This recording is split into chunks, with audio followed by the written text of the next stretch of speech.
Hey guys, what's going on? Welcome back to another episode here of a great conversation on Nerds and Suits.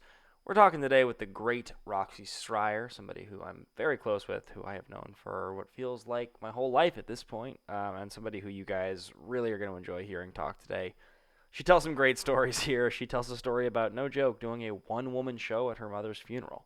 She talks about her experience working at Collider. She talks about building her own channel. She talks about harassment on the internet. A lot of cool things, but one thing is for sure, Roxy's a gem, and I'm very lucky to have her on the channel. So tune in, enjoy this conversation, guys, and be sure to keep tuning back for other interviews. I've got John Roca coming up, Andrew Guy, Chloe Dykstra, a bunch of cool stuff. You can check out Dan Merle and Christian Harloff on the first couple shows, and of course, Song from the Scene, which is the show where I pick up my acoustic guitar and I cover songs from important movie scenes and also break down why those scenes are so goddamn good. The first couple episodes are Free Fallin' from Jerry Maguire and Time After Time from Romeo and Michelle's high school reunion. So I'm having a blast doing the show, guys, and I really appreciate and thank everybody for tuning in.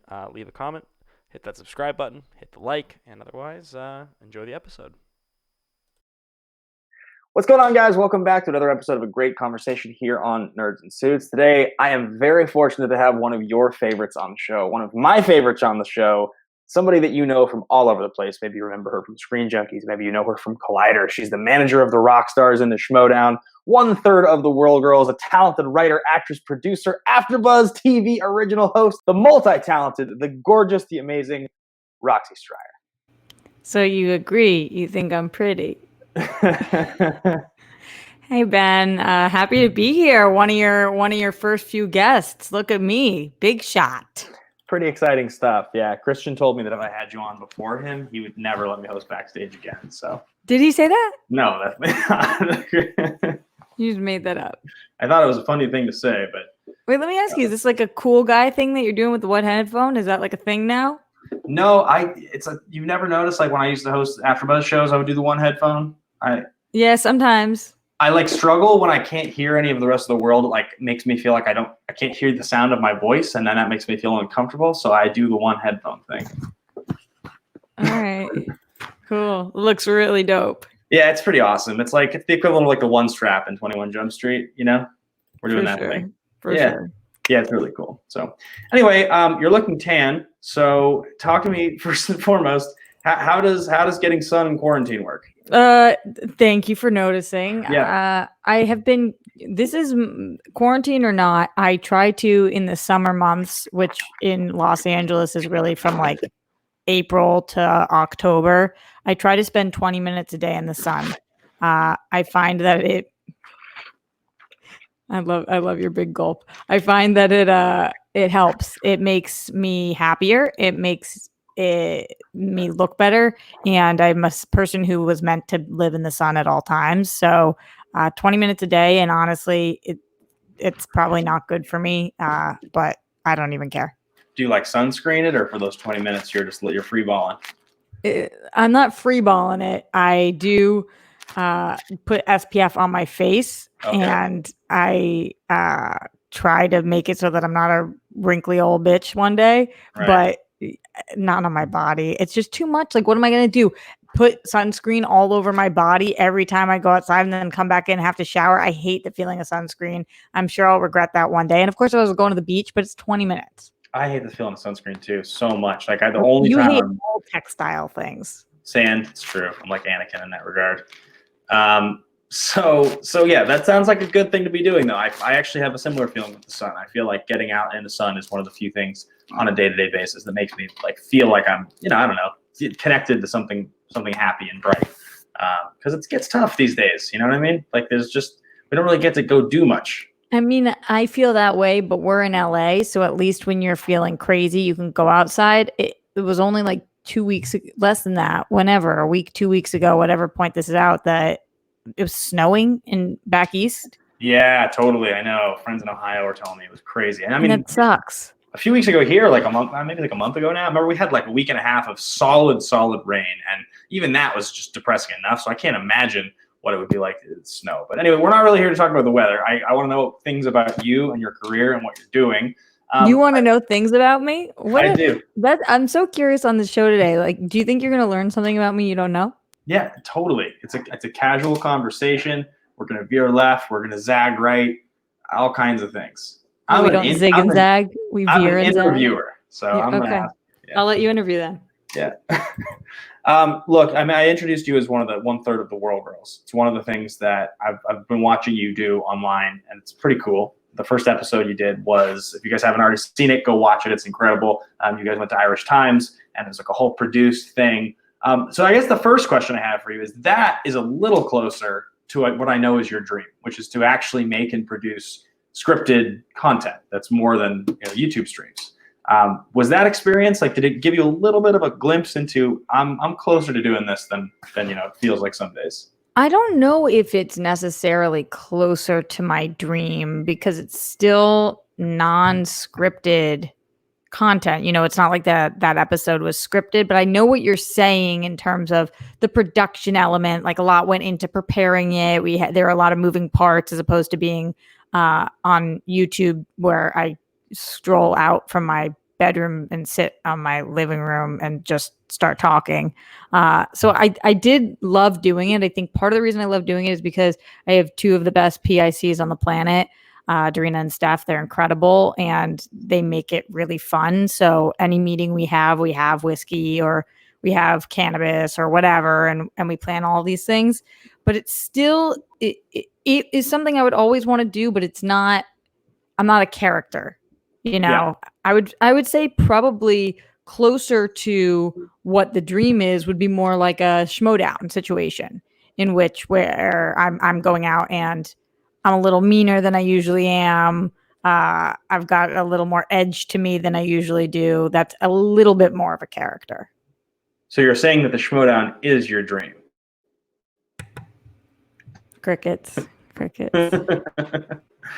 You mentioned that you guys get together, cannabis, or you have a whiskey or something like that. When I met you back in 2014, and then we started dating in 2015, you were somebody who really, you liked to drink. That was a thing that you did a lot of. You were into it, and you, at that time in 2015, you were telling me stories about how your younger days, you were wild. And would you have ever guessed that Roxy today was as tame with that stuff as you are?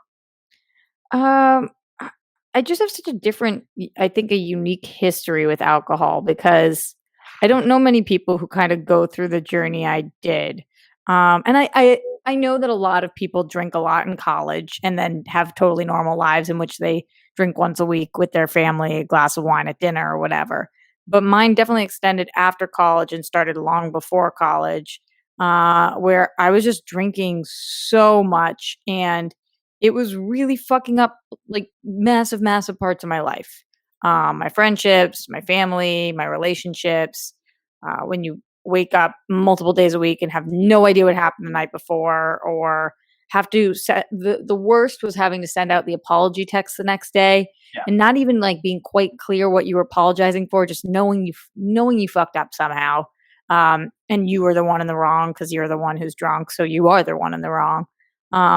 So yeah, I never thought that I would be somebody who drank less, because I didn't even know it was an option, really. I didn't think that it was an issue. I know there are people who go sober, and I know that there are people who drink, but I didn't know that you could just change the amount that you drink, which I don't know that a lot of people can do. So I did, and it's been great. I mean, that sounds so trivial, but like, I stopped drinking as much and my life improved by a million. Yeah, that's fair. Did you, during the bad times, did you ever consider like the program or anything like that? That was never really on the table for you. Yeah, I had a couple of family member and friends discuss it with me, but I think that a lot of the people close to me were clear that I was drinking during really challenging times in my life. It didn't seem like it was who I was. It seemed like where I was. And I think that people were okay with the fact that I didn't want to try the program, but I definitely sought therapy, and wouldn't have been able to make it through without. And had it gotten worse, which honestly I don't even know how it could have gotten much worse, because it was pretty bad. I mean, I could have gotten worse, like in terms of what substances I was using, but as far as alcohol goes, I that's not true. It could have gotten worse. It could always get worse. I know people who drink way more than I did then. People who wake up and drink 30 beers in the morning for breakfast. So like, it's not like I was there. But I didn't. I know that there's a very religious element to AA. Yeah. And that has always been something that held me back from that at the time. That doesn't really just meld with me. And I know it doesn't have to be God. You just need to believe in a higher power. But I don't know that I do believe that. And I don't know that that would have helped me, but maybe.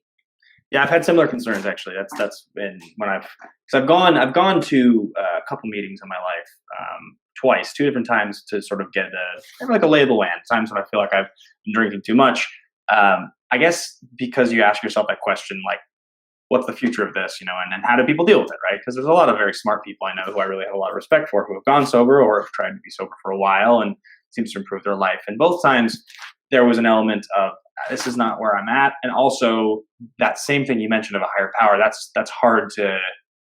I'm not a religious person or a spiritual person at all, and so it's very, very hard for me to connect to that, even if it has kind of a purpose. But I feel like you do believe in a higher power. Yeah, like it's one of those ones where now you're interviewing me. Like it's one of those ones where I feel like if you were to ask me, do I think there's a higher power, or is there some sense of controlling destiny or something? I think my feeling and my answer is yes. What it is, I don't know. And I think that's the whole point of the program, that you don't have to know as long as you think there is one, which I don't. So yeah. I think that's where you and I differ, and why it wouldn't be as big of a struggle for you, I think. Yeah, maybe. But so you mentioned that it's some of the hardest times of your life. And I know this week, obviously being Mother's Day, we're recording this on a Tuesday. This Sunday is Mother's Day. You've spoken very, very openly about how that it has been the biggest struggle of your life was losing your mom.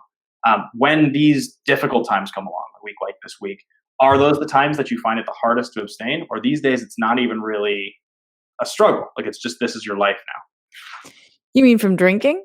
Yeah, any kind of. I mean, I think drinking, it sounds like the way you were doing was a bit of self-abuse. So did you get that sort of feeling, that temptation to hurt yourself in a way, with a substance during that time? Good question. I don't know. I don't actually think I know the answer. I'm so good about alcohol these days. I'm just like the best. No, I just have it under such control at this point that if I want to have a glass too many on Mother's Day, then I will. Right. And it won't mean that the next day I do the same thing, or the day after that, or a month later. But I think that if I remember correctly, there's been several Mother's Days in which I did not drink on. I try really hard not to just be sad and start drinking. That seems like a slippery slope.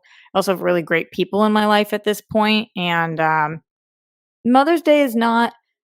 Mother's Day is challenging, but it's not the most challenging day of the year because everybody else is happy, which I like, and everybody else is appreciating their mom, which I really like. It's a lot harder for me to watch somebody not appreciate their mom than it is for me to watch people appreciate their mom. So, in general, I like to see people show support and love on that day. And also I did have a mom. It's not like I never had a mom, so I can still honor her. It just sucks that she's not here, but it's not the hardest day of the year for me. Oh, do you mind me asking which day is the hardest? No, of course. Definitely the hardest day of the year is what I call the anniversary of the worst day of my life, which is the day that she died. Which is actually, who knows if it is the worst day of my life. I think so, because even though we knew it was coming, it kind of maybe like the worst few days of my life. Her actually dying wasn't the hardest part. It was like right before that. For the people who have never, I feel like there are legitimately two different kind of people in the world: people who have been in the room with somebody when they died, and people who haven't. Because it changes your whole world. I mean, there's nothing. I have been in the room with a couple of different people as they died, and there's nothing like that. I mean, there's nothing like that. I would sit and describe it, but it wouldn't be worth your time because there's no You can't unless you've been in the room with somebody who's died. So if you're listening and you have, you know exactly what I'm talking about. And if you're listening and you haven't, I hope you never have to experience it, because that moment is tough. But yeah, that's definitely the hardest day, because there's nothing good about it. Yeah. It's not like her birthday where I get to remember the fact that she was born and celebrate her. It's not like Mother's Day where other people are happy and I had a mom. It's just the worst. You've told the story before to me, and I wonder if you mind me asking about it here, and stop me if because obviously there's a level of stuff that I do just know about you, so I know to ask. But You? About me? yeah. You did a one woman show at your Yeah. mother's Yeah. funeral. Yeah, That's the thing actually, you I did. wonder if I've ever talked about this. I don't know that I have. Um, I did. Okay, so I was a I don't mind. I junior. don't mean to laugh. It's just when I think No, about no, it, it's it's hard wild. not. I was a junior in college at USC in their acting school, and my mom passed away in August, and I went back to school 3 days later. So I'm like really close to the time period in which she passed. And I had signed up for a class that was called Solo Performance. The teacher was Eric Truls, and he was notorious for being like this tough motherfucker. I mean, he was just like he threw a chair at me at one point. I don't even think he would mind me saying that. He was just so not at me, like just so artistic, like what you see in the movies. Just Yeah. always moving, thinking. I actually really liked him, but he was just one of those artists. Like I think he still probably teaches there. He was like a legend. Anyway, and so for the first few weeks in class, you had to write a script and present it to them about what your solo performance would be. And at the end of the semester, everybody was going to put on a solo performance. And so, I think I wrote about, I don't even remember, all different things that had happened in my life. And it was first the pencil was thrown. No, no, no, right. And he's trying to get you to talk about the big things, whether that is a funny thing, a sad thing. Not everything has to be depressing, but like big moments and stories in your life. And so I remember I finally wrote about my mom, and he was like, "That's the one. That's your solo performance. Now we just need to edit and tweak it." So we did, and the semester was ending in December, but my mom's memorial service was in November. So we had her funeral right after, but my dad was very insistent on the fact that he didn't want it was an invitation only funeral. He didn't want more than 50 people there because of things. I mean, there was like 50,000 reasons, like don't want people to remember her like this, not enough time to plan exactly what we want to do. Just so many different things. He didn't want more than 50 people there. He didn't want people there who he hadn't handpicked. We also at that point had created some not enemies, but people in our life who had not proven themselves to be. When you go through something like that, some people show who they really are. And we didn't want people showing up who we didn't want to be with during that emotional time. So it was very small. We had a memorial service that was going to be on her birthday in November. So she passed in August. The memorial service is going to be in November. My performance is in December. So as I'm getting ready for this performance, it dawned on me that I thought that I should do this performance for the memorial service. Do you remember bringing it up with your dad? Like when you said, "Dad, I want to do." I did not. I did not Oh, bring it up with them. So I just kept working on it. It dawned on me probably in September. I was like, huh, this feels like something I should do. And the one woman show was about my relationship with my mom as a teenager. We had a very tumultuous relationship. She had a massive tumor in her head, so it's no surprise that it was tumultuous. And also, I was a little shit. So that combination can be really tough. I had the most incredible mom on the planet, but we definitely butted heads, both verbally and physically, for a lot of my life. And so my one woman show is kind of about that. And then me coming to terms with her being sick and me having to me having to let go of some of the things that I felt like had been done on both of our sides. So that was the show. The memorial service was coming up. We had put together this slideshow. One of my brother's friends, who's incredibly talented, Nate Stein, put together this beautiful video that we were going to play. The memorial service was at a movie theater with a stage. So we were playing this. There were speeches. My mom was like the most loved human being on the planet. As I said, over 400 people were coming. We had to rent out the space. It was like a huge, huge deal because she was PTA, soccer mom. Like everybody knew and loved her. She ran every bake sale and was friends with all the moms and helped everybody, and just the most generous, incredible human being ever. So many people wanted to come. And because it was like this performance-like memorial service, I decided that this was going to be the time. So I didn't talk to my family about it until the night before. I flew home for the memorial service, which happened to coincide with Thanksgiving. And so I just flew home a little early. And the night before, we were in the kitchen and I was with my dad, my brother, and my sister. And I turned to them and I said, I want to show you guys something. And if you don't like it, I won't do it. And they were like, what are you talking about? And I was like, I've been working on a one-woman show. And so I sat them down on my kitchen table, and just like with the background of a kitchen wall, I needed one chair. I used it as like a bench. I play all the characters in my one-woman show, obviously, my mom and myself. And I think that was it, but there might have been more characters. And I performed it for them.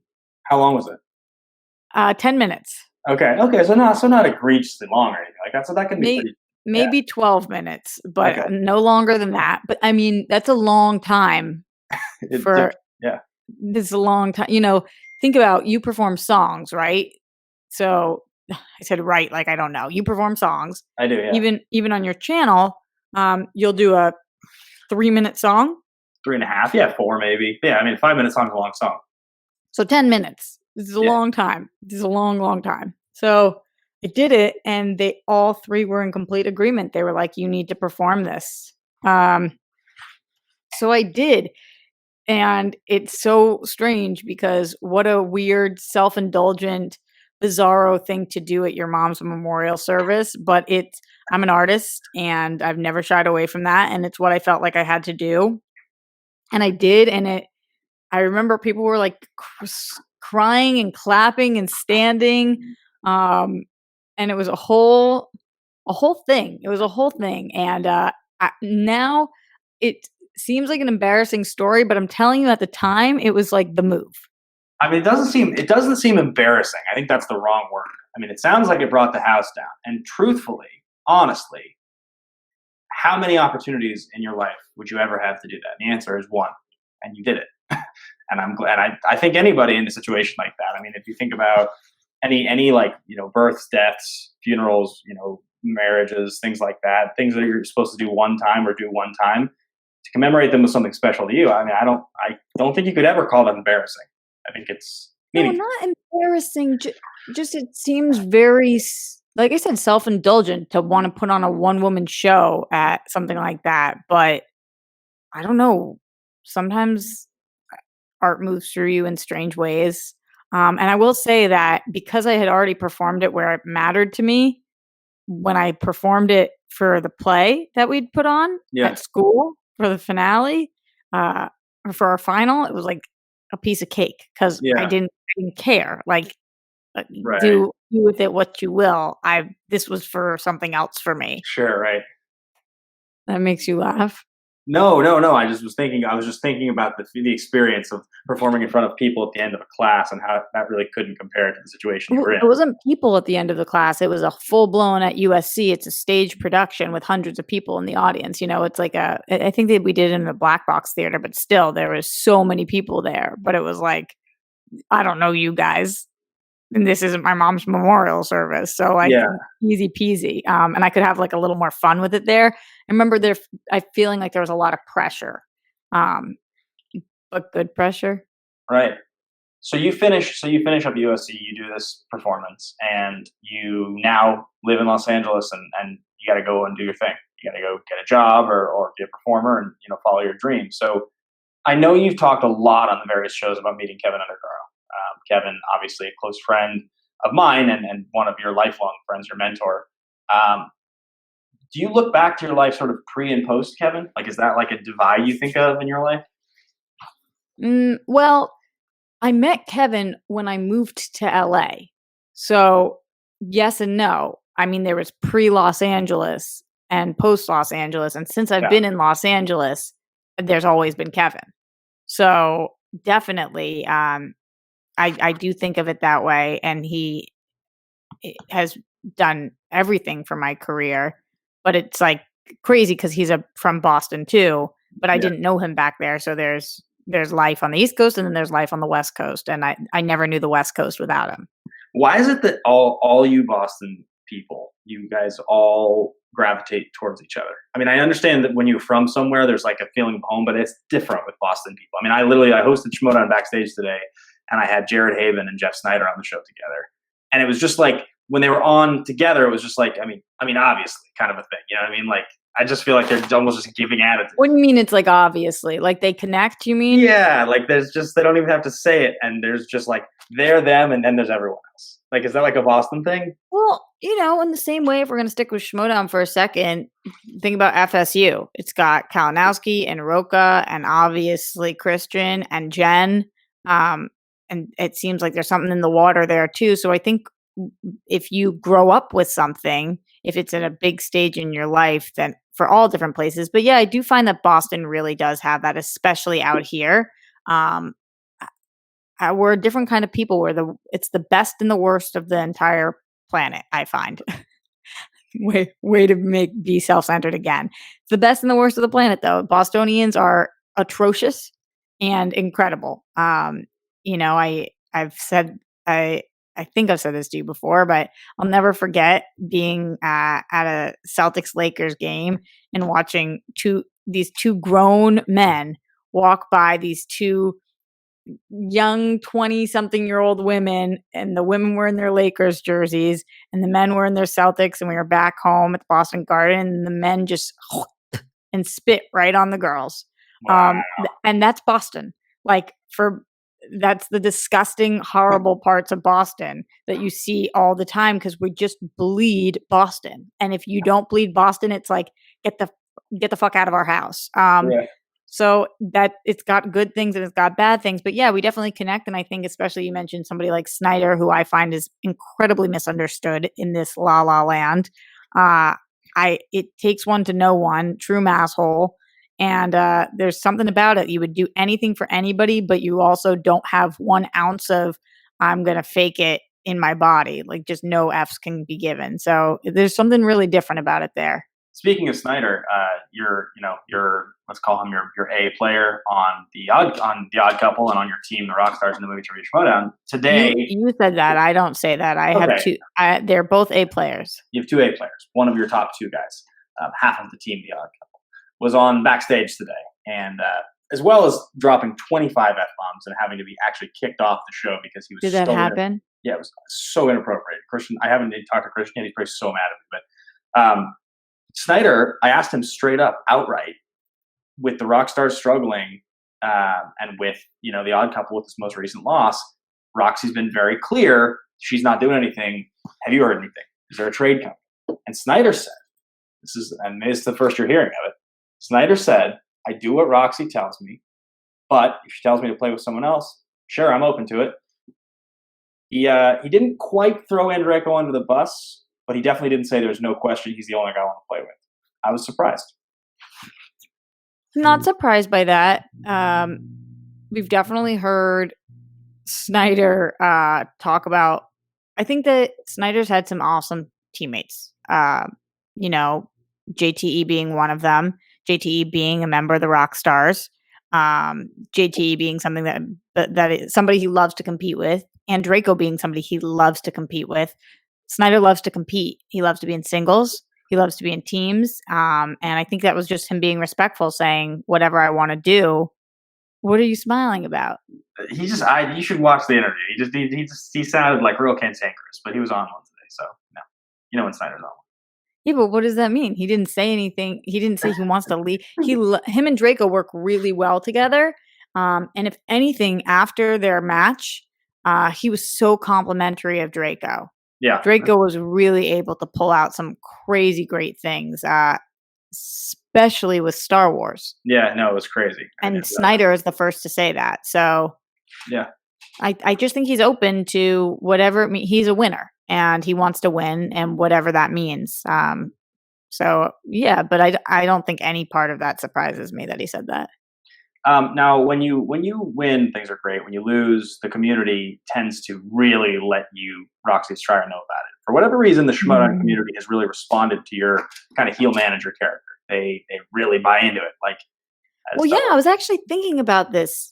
Sorry, I didn't even let you ask your question. No, go ahead. Go ahead. I was thinking about this yesterday because it's interesting.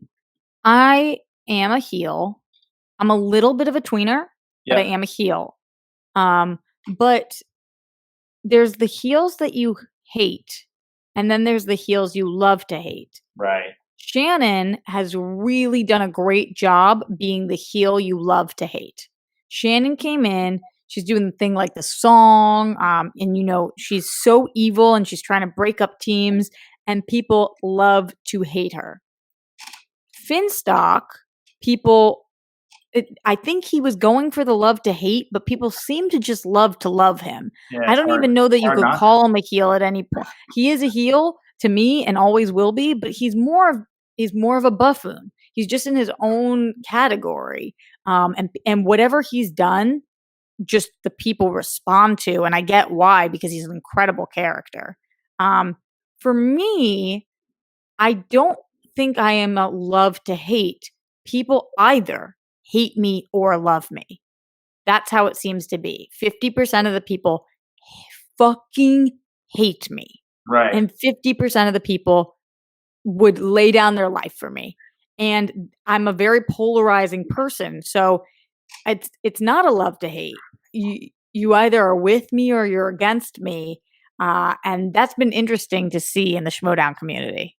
Well, you're definitely somebody who in life, whether it's in person or on camera or in the Schmodown, you don't really pull your punches. You're not somebody who like hesitates and holds back what you want to say, the feelings you want to express. You're pretty public about it. And I think dealing with a lot of people who, source their entertainment from what we do on the internet, that's their anonymous time to respond to you. to let you know they don't agree with that because they don't like to be challenged, especially a lot of people that do not like to be challenged by a woman on the internet. That seems to really push people's buttons for whatever reason. Yeah, and fair, fine. Do your thing. I'm not going to be the one to change your mind if you don't like to watch women. It's not my job. It's not my goal. And I'm not going to pull my punches because of that. But I also find, and Christian pointed this out about me very early on, but I don't make people stop watching. They just hate me, which is kind of cool because I don't really care then that you hate me. I don't really care. And I said this early on with my YouTube. In the YouTube algorithms, you don't get more views for thumbs up than you do for thumbs down. It's fair. So as long as I'm making you do one of these, I'm kind of set. Well, I think there's some truth to the idea that if you have an opinion about someone or something and you're talking about that someone or something, it's relevant, right? It's the whole there's no such thing as bad publicity argument, which I think is a fair argument. I mean, if people don't care, they don't care. That's a lot worse. Yeah, the thing that I find the most wild, though, is, and I guess I'm being really self-complimentary on this show today, and I don't even mean to be, but whatever. I'm fucking batshit in my own ways, but I am a really good human being. Like, I take care of the people that I love so much, and would do anything for them. So if that's my family, my friends, and anybody who knows me, literally anybody who knows me knows that about me. And you don't have to know me very long to know that. So it's kind of funny to me that people hate me because then you're hating me for strange reasons. Because you're not hating me because I'm not a good person, because I for sure undebatably am. So you're hating me for my opinion on pop culture, or how I speak or whatever your idea of me is. And that's strange. Does that make sense? It totally does. It totally does. And I think I agree with you. I mean, I think that definitely makes sense. Here's a question I've got for you. So I like to rank things in my life, right? Top 10 favorite things ever, least favorite things ever. People know that rain I is know. number This is one. why you text people all the time. What are your 3 favorite metal bands? Right. Hair Yeah. metal. Yeah. It's just me and Mark Ellis. That's all you're talking about. Yeah, that is. Yeah. But my number one most hated thing in the world is the rain, so on and so forth. If you had to assign, like on your list of top 10 most hated things in the world, and it could be lower than that, the harassment you get on social media for your beliefs, or just because people want to give you shit for being a woman because they're that much of an asshole, is it a top 10 worst things in the world for you, or it doesn't chart? Doesn't chart. Doesn't bother you that much? No, it really truly doesn't chart. I mean, maybe if you gave me a top 100, Yeah. like a fly. Okay. Shoo. I think if it bothered me that much, if it was in my top 10, this isn't a good space for me. Yeah. Yeah, it's hard. It's pretty unavoidable. It seems to be in the space, to have strong opinions, and then But interesting. Okay, well that's cool that you're able to maneuver through it, because I definitely think that I know a lot of people who have a harder time with it, both men and women, and it can be one of the hardest parts of the whole business. I mean, the idea of not being liked. I don't like my least favorite my least favorite of the internet comments is when they say something that's not true about me. I don't mind ever people saying true things about me. Like the Schmodown community. You lost a match. You suck at managing. You're allowed to say that. I don't like when people call me names that are not true. Like I do get a lot of "you're stupid." A lot of people think I'm stupid in the Schmodown community. I don't know where that stemmed from. Yeah. I think that a lot of people think that women are stupid in general, or maybe because I am blonde, or I like a lot of silly things like Netflix Too Hot to Handle or dating shows. Show that show. I still haven't watched it, but I gotta say it's very enticing. Really good. Super worth your time.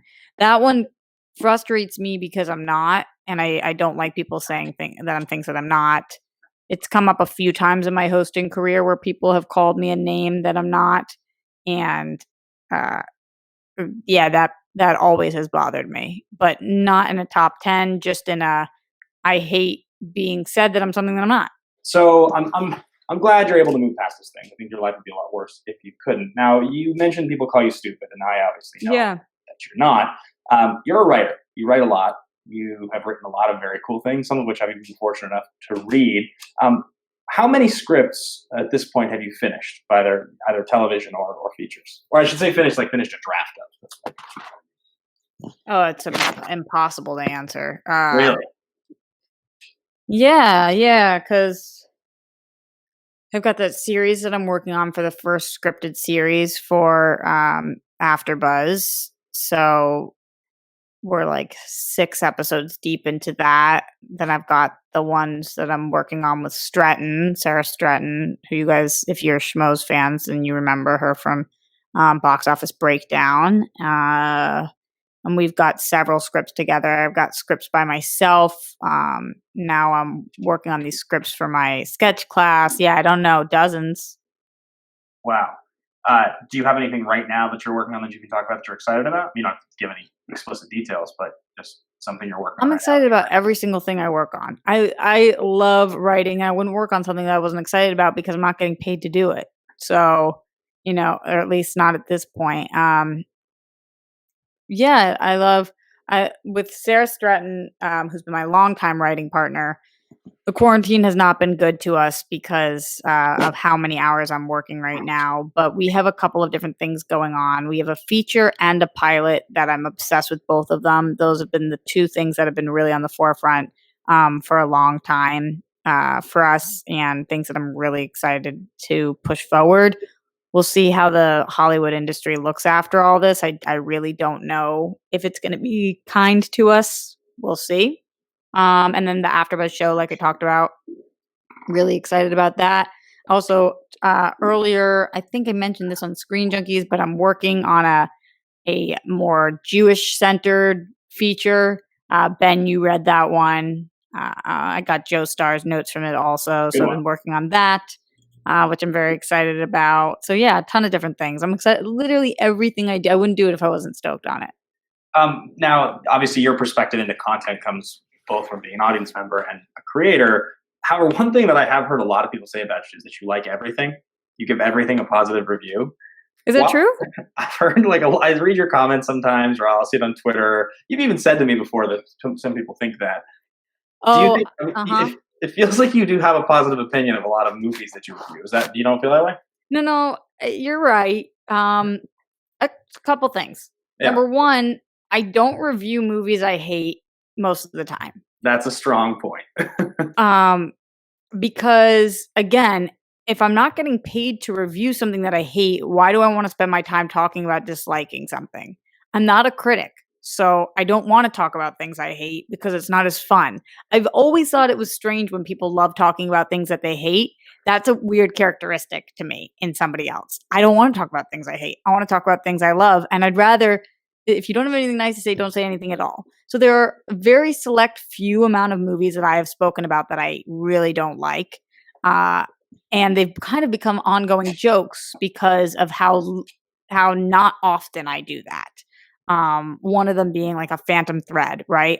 It's often referenced that I don't like Phantom Thread. And what actually happened was I didn't love Phantom Thread, and now it's become the internet's way of being like, she hates it. She hates it. She pukes at the sight of it.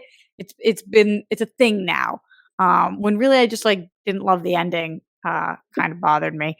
So yeah, I don't really talk about things I don't like because it's not my personality. Also, I am an actress and, like you said, a writer.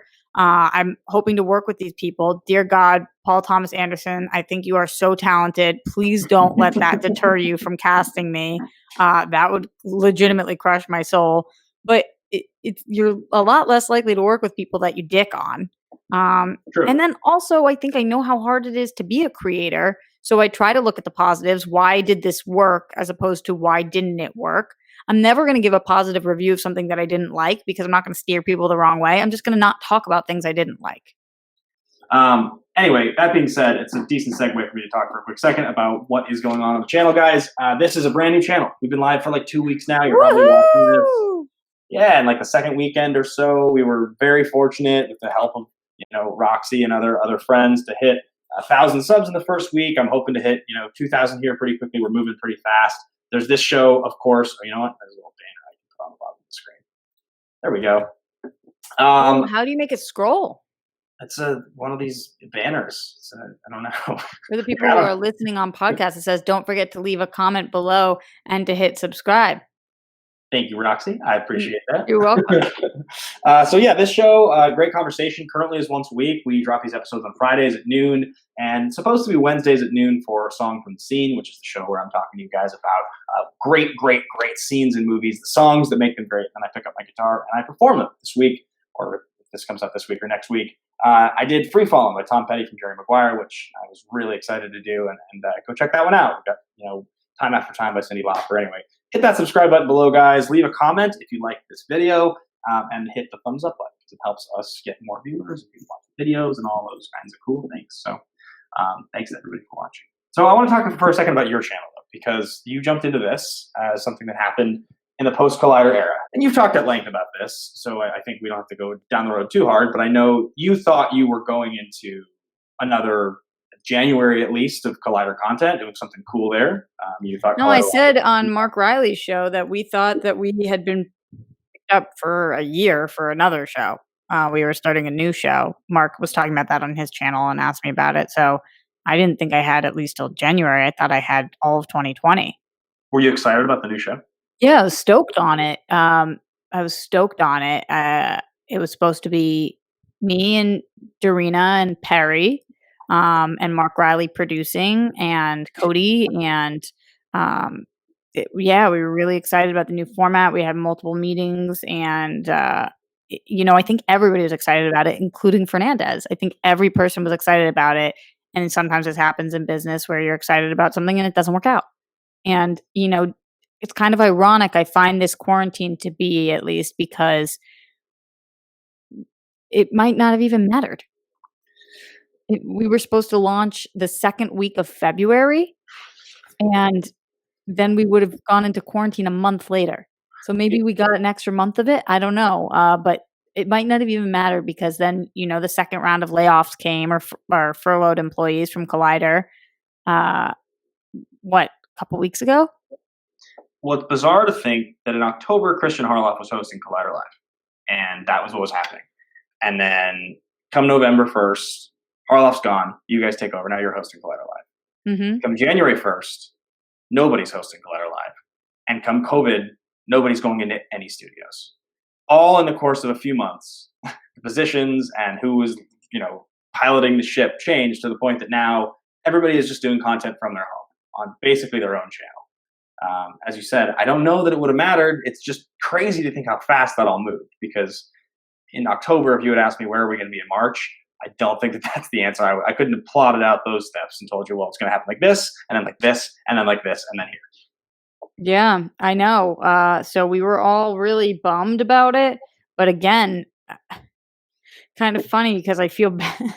I do feel bad for Mark because, had Mark just hung in an extra 2 months, he might not have gotten all that heat that he got, because if you have to lay off people because of Corona, you have to lay off people.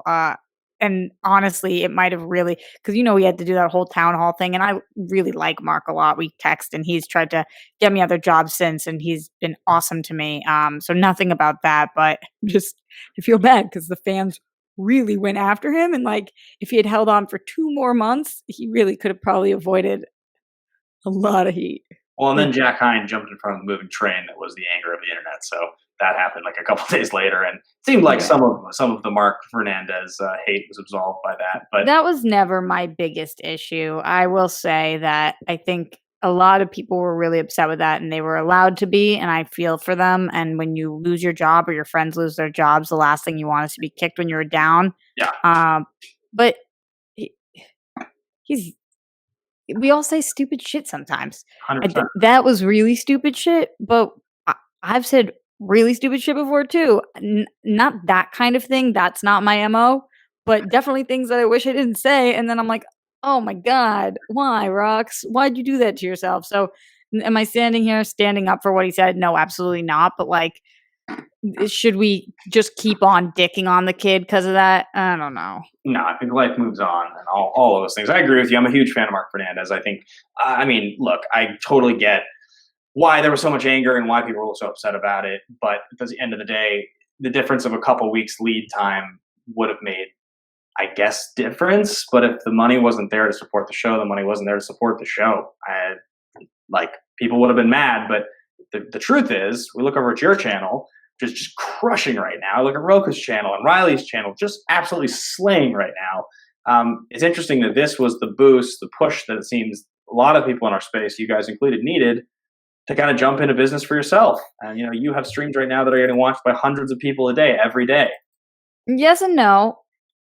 Yes and no. Because I cannot sit here and pretend that that I'm stoked that I left Collider. I really wanted what we were calling the Collider Show to happen. And I think it would have been awesome. And I already was doing my YouTube channel. So Roka and Riley jumped on a little later. I think Riley was already doing some stuff, but not to the extent. I already had over 10,000 subscribers. Not that that's a ton, but a decent amount. And I did double, but I was already putting out content, and it did cause me to want to really push the channel. But I can't. I love the channel, but I really wish that I did have the opportunity to do the show that Darina, Mark, Perry, and I were working on, and hopefully Roka would have been involved too. I was definitely pushing for that. There's some issues with that, but hopefully he would have been involved as well. So with your channel, you're closing in on 21,000 right now subs. You're killing it. Thank you. Your guests are awesome. You're obviously an amazing interviewer from all those years you did on Collider and on the Tomorrow Show. If you had one show that you could be doing on your channel, and I'm not talking about a short movie that you would just release in small parts that would cost you millions of dollars to make. Okay, because that. Yeah, but I'm saying something that's maybe within the next year, if you double in subscribers and you get a little bit of funding, you could put something on your channel. Do you have any idea what that looks like, or is it just it's World Girls? I'm really obsessed with World Girls. I love it, and the first episode did cost us a bit of money, not a crazy amount of money, but a bit, and we definitely lost money on that. But I thought it looked amazing. Obviously, episode 2 and 3 don't look like that because we're in quarantine, but I still think that our dynamic is great. So yeah, if we could get financial backing for the World Girls, I think we could do something awesome with it. We want to do, we would love to go travel with the show, and we would love to give different countries a whirl, and teach each other about our heritage and give that a whirl, and go to theme parks and do water sports or extreme sport. There's so many things that we want to do. So with finances, we would be able to do that. And I also think there's something about trying to be as fearless as possible that scares the shit out of me. Yeah. But has always attracted me. I'm afraid of several things. And I know that we are talking to each other. They want me to try coffee, which I've never tried before because I'm afraid of it. I have a whole mental thing about it.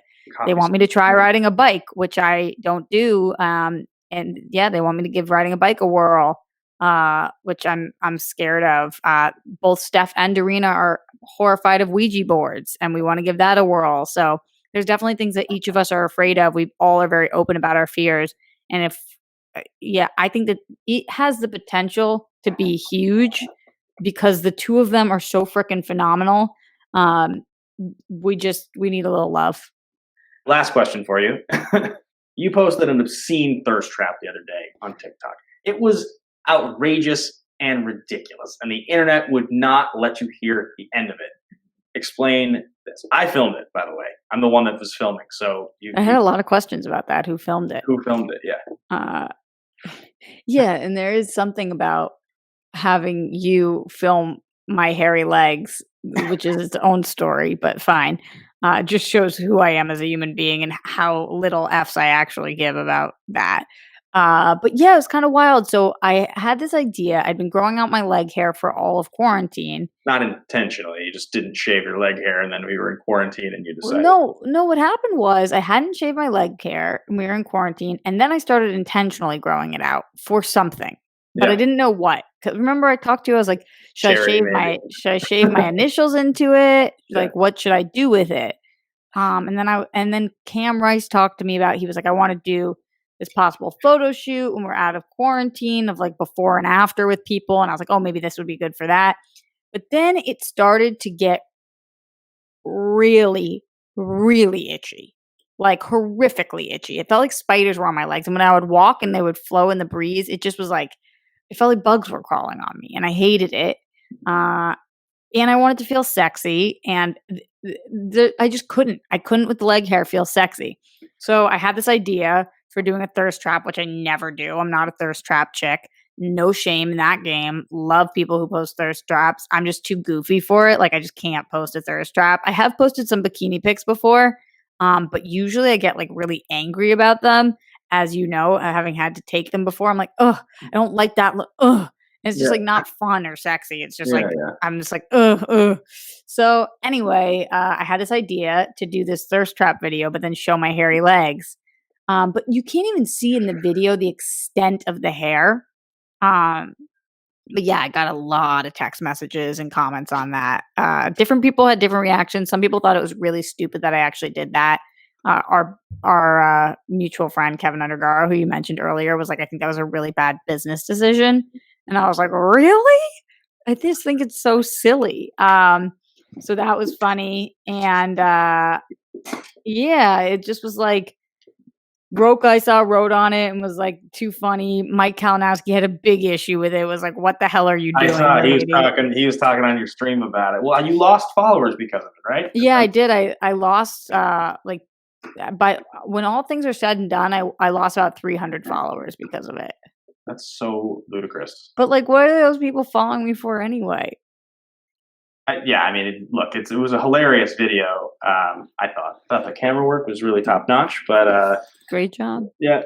So anyway, guys, go check out Roxy's Hairy Legs on TikTok. You can check it out on Instagram as well. Roxy, where can the folks find you? What's all the socials and YouTubes and things? Everywhere at Roxy Striar. And I know I said that I wish I was doing the other shows still, but that doesn't mean I don't wish I had my YouTube channel. Just to clarify, I'm obsessed with the rock stars. I'm obsessed with my YouTube channel, and I love that it's growing so much. I do it every single day. I do a show live at the Roxy, 1 p.m., except on Fridays it's at 2:30. And yeah, booking guests in this space and other spaces also. A lot of people have said that I've introduced them to new nerds that they love. So that's been really cool for me. And yeah, that right now that's what The World Girls is airing as well. So youtube.com/Roxy Striar. Awesome. Roxy, thank you so much for coming on. Thanks, Ben. Very much appreciate it, guys. Be sure to hit that subscribe button below, hit the notification bell, the thumbs up, and leave a comment with your thoughts. Any questions for Roxy that she can get to answer here today? I'll bet you I could ask them to her at a later date. Guys, you know someone who knows somebody? I know someone who knows. I got the inside track. Yeah. All right, guys. We'll see you soon.